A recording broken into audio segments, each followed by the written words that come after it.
Hi,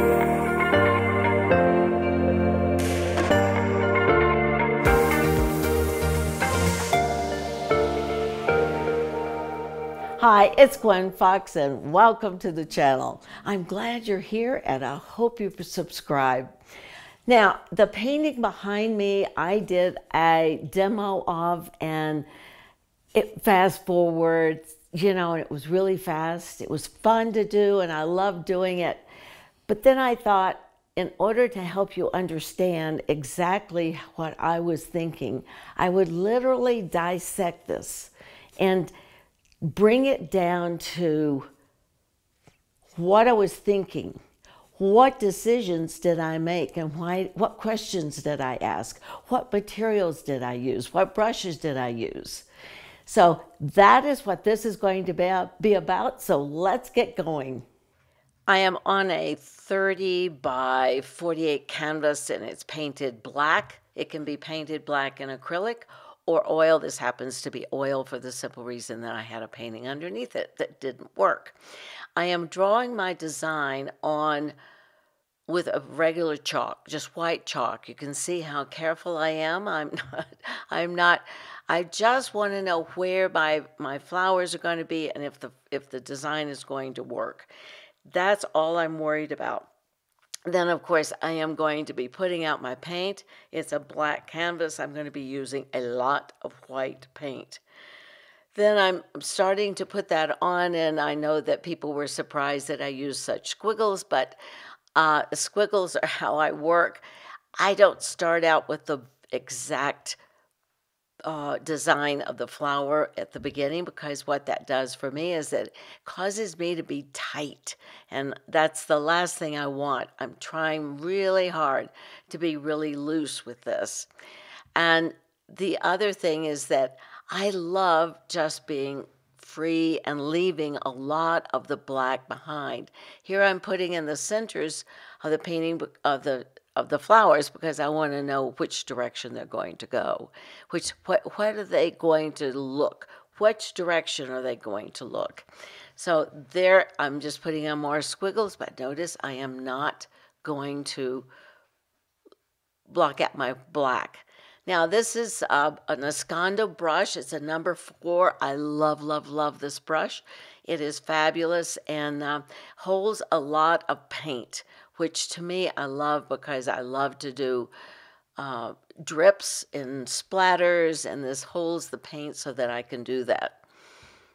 To me, it's exciting. I just enjoy it.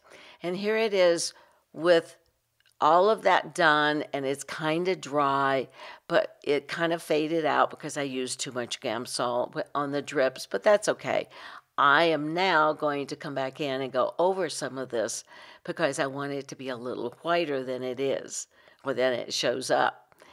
So just as a heads up for you guys, I was having trouble with this side of the painting, the left side.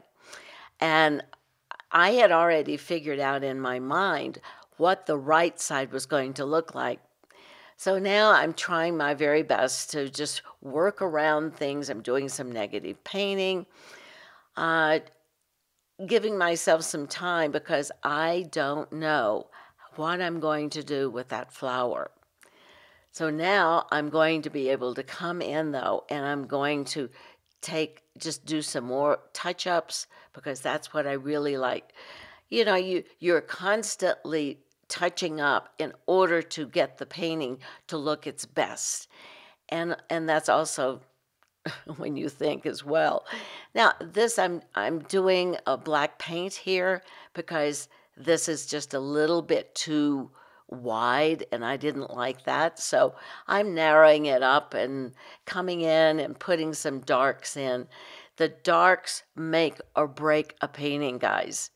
So now here I am. I've decided, hey, this needs more flowers, so I'm putting in more flowers. Yes, right now they're green, but it's not a main flower. It's a support flower, so it doesn't have to be really white. Now I'm back over here. You're going to hear me say this a lot. I'm trying to figure this out. Where and how am I going to put this flower over here? So I'm taking my big brush and I'm kind of maneuvering it in, and I then coming along, I'm trying to figure out all this stuff. This is oil paint. This is wonderful. Look how it blends. It blends beautifully. And there's nothing better than oil paint. But this works with acrylic. I have students that can do acrylic just like this. I cannot personally. I'm still working on this flower over here, and you're gonna, as I say, you're gonna hear that a lot from me. But as I go, I pick up other colors. Now I've decided, okay, I would really like to have some splatters. And then I take that brush, that Esconda brush, and you kind of mush up some of the splatters because you don't want it to be so obvious. You want it to be you want it to undulate. You want it to go in and out and be really pretty. Here I am, I'm doing the greenery. And as you can see, the two green shapes are exactly alike. So I'll have to definitely change that later on because I didn't see that at first. But of course you see it later. Now I'm coming in, I've got to add some green over there. I've got to do something. But here I am, I'm finally going to add some color. I've got a beautiful like light pink because this painting needs color. White flowers are just never white. They are lots of colors. And so I'm adding it just about everywhere, just being loosey-goosey, but look how I leave the background. This is a very important part of the painting. It's how I'm placing the darks around the white. Look at that. They're not in a circle. It's jagged. It's interesting instead of making round flowers, and I didn't want to do that. Plus, the dark against the white is absolutely perfect. Trying to bring out some of the flowers. And I keep asking myself over and over and over, where do I go? Where do I put the darks? What is the best use of my darks? What do I want to bring out? Because that's where your darks are going to go, is where you're going to bring something out. Usually paintings don't have enough dark, and there's certain flowers that I decided I want to bring out. Now, finally adding some really beautiful, this is a Radiant Turquoise by Gamblin. Love that color. It's fabulous.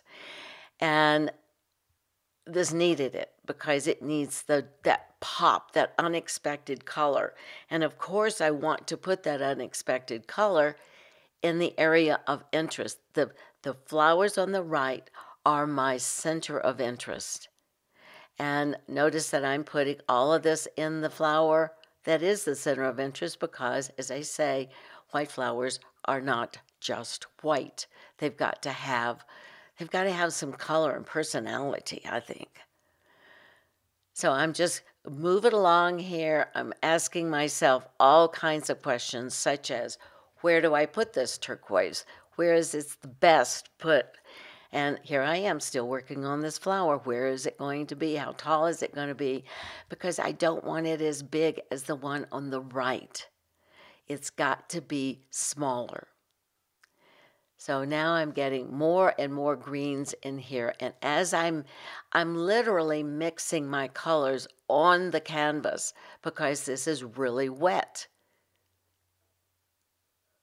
Now I'm bringing in a little bit and I'm beginning now to see, I think I'm beginning to understand where this flower is going to be and how it's going to be. More darks. And I stand back. Guys, it is so important to stand back. Stand back so you can look and see. And I realized, okay, I need some dark there. My flower there is totally lost. Without the dark, it's lost. And so I'm going to have to bring out the flower on the left. So I'm adding some dark there. But I'm still not quite sure. and it's even black. I added black as well as I add the other. Now I have put on transparent orange up here, and I'm using a squeegee to smooth everything out because I wanted it to be smooth and not rough.